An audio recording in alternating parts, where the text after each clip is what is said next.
حدیث شریف میں ہے کہ جب کوئی نوجوان گناہوں کی وجہ سے روتا ہے، اپنے مالک و محبوب حقیقی عز و جل کی بارگاہ میں خطاؤں کا اعتراف کرتے ہوئے کہتا ہے یا اللہ عز و جل میں نے برائی کی، اللہ عز و جل فرماتا ہے میں نے پردہ پوشی کی۔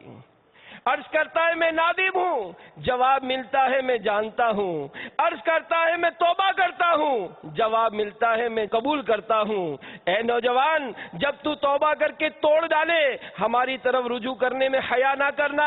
جب دوسری مرتبہ توبہ توڑ دے، تیسری مرتبہ ہماری بارگاہ میں حاضر ہونے سے شرمندگی تجھے نہ روکے، جب تیسری مرتبہ توڑ دے تو چوتھی مرتبہ بھی ہماری بارگاہ میں لوٹ آنا، کیونکہ میں ایسا جواد ہوں جو بخل نہیں کرتا، ایسا حلیم ہوں جو جلد بازی نہیں کرتا، میں ہی نافرمان کی پردہ پوشی کرتا، تائبین کی توبہ قبول کرتا ہوں، میں خطائیں معاف کرتا ہوں، ندامت کرنے والوں پر سب سے زیادہ رحم کرنے والا ہوں، کیونکہ میں سب سے بڑھ کر رحم کرنے والا ہوں۔ کون ہے جو ہمارے دروازے پر آیا ہم نے اسے خالی لوٹا دیا؟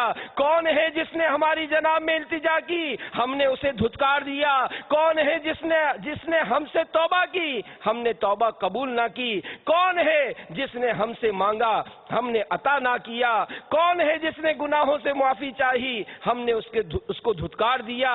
کیونکہ میں سب سے بڑھ کر خطاؤں کا بخشنے والا، سب سے بڑھ کر عیبوں کی پردہ پوشی کرنے والا، سب سے بڑھ کر مصیبت زدوں کی مدد کرنے والا، گریہ و زاری یعنی آنسو بہانے والوں پر سب سے زیادہ مہربان، سب سے زیادہ غیبوں کی خبر رکھتا ہوں۔ اے میرے بندے، میرے در پر کھڑے ہو جائیں، تیرا نام اپنے دوستوں میں لکھ دوں گا۔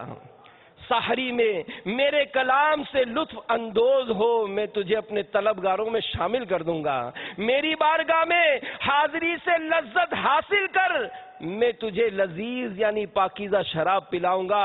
غیروں کو چھوڑ دے، فقر کو لازم پکڑ لے، سحری کے وقت عاجزی اور انکساری کے ساتھ زبان سے مناجات کر۔ تو میرے میٹھے میٹھے اور پیارے پیارے اسلامی بھائیوں، اے مدنی چینل کے ناظرین، ایسی پیاری پیاری فضیلتیں، ایسی پکار کہ آؤ ہے کوئی بارگاہ میں توبہ کرنے والا کہ اس کی توبہ قبول کی جائے۔ تو میرے میٹھے میٹھے اور پیارے پیارے اسلامی بھائیوں، ہمت کیجئے، حدیث پاک سنیے۔ نبی پاک صلی اللہ تعالی علیہ وآلہ وسلم کا فرمان ہے کہ گناہ سے توبہ کرنے والا ایسا ہے جیسے اس نے گناہ کیا ہی نہیں۔ اور ایک اور فرمان سنیے، نبی پاک صلی اللہ تعالی علیہ وآلہ وسلم فرماتے کہ سارے انسان خطا کار ہیں اور خطا کاروں میں سے بہتر وہ ہیں جو توبہ کر لیتے ہیں۔